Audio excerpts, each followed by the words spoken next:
On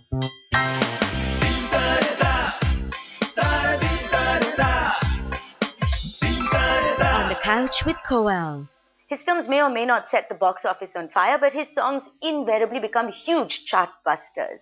By playing a 70s mafia don, serial kisser Emraan Hashmi moved into the big league. But will he be able to shed his sexy tag once and for all to play with the big boys? Emraan Hashmi, thank you very much for being on my couch Pleasure. today and for inviting us in your lovely home. Yeah, of course. My pleasure, my pleasure. So how has life changed after the success of Once Upon a Time? Because that was your biggest league film, right? Yeah. Well, it was a big change. It was a major game changer for me as far as the kind of content and obviously the big budgeted film that I was doing for the first time.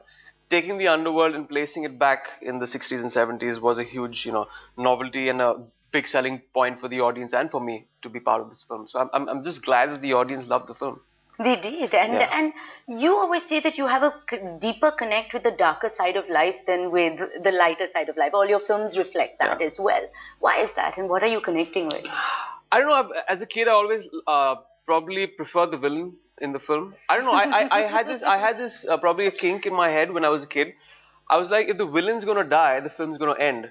So I found it so entertaining. If I found a film entertaining, I didn't want the villain to die. So probably, in my memory, villains probably were larger than life than heroes. Yeah, you're right. The minute the villain dies, film over. The film ends. So I just wanted the film to go on, and it's kind of weird, but it's just that it's kind of evolved since then, and it's not your traditional unidimensional villains these days. And I've played characters that have been positive, and it's great that the audience is extremely receptive to characters like, for example, Shoaib in Once Upon a Time, and you can experiment with that and go back to a positive film. But your positive films work less than your negative roles. Well, I've never done an out-and-out running around the trees, boy meets girl, boy loses girl, and boy gets the girl back in the end kind of film. My films have always been characters which have been grey, which have not stereotypical, which have changed somewhere, the kind of... Do you think you could play it convincingly, the boy meets girl, the chocolate boy hero? Do you think you could first of all, I don't understand rom-coms. I know, girls, you love rom-coms, but I probably... Don't generalize, mister. I mean, don't look at me and go, like girls, I just told you I loved Once Upon a Time. Yeah, I mean, that's an But generally, girls like rom-coms. I've always seen those. And boys like gangster films. Yeah. I've seen boys cry at rom-coms all the time. I know it's a cliche, but probably the only time I get to see a rom-com is when my wife drags me in and says that sit down and watch the film. Oh, you poor thing. Yeah, I know. It's quite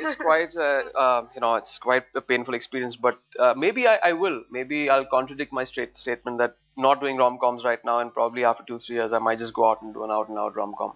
But as of now, it's kind of intense, grey shades. I love bad guys on screen, and of course not traditional bad guys. The anti-hero. Are you a bad guy in real life? A bit. I'm in touch with probably you got to draw a lot from your negative emotions. You have to be in touch with that. You can't always be politically right in things that you do in life, and you make mistakes, and you look at them in the eye and say that you've made this mistake. Probably you redeem yourself, but you gotta.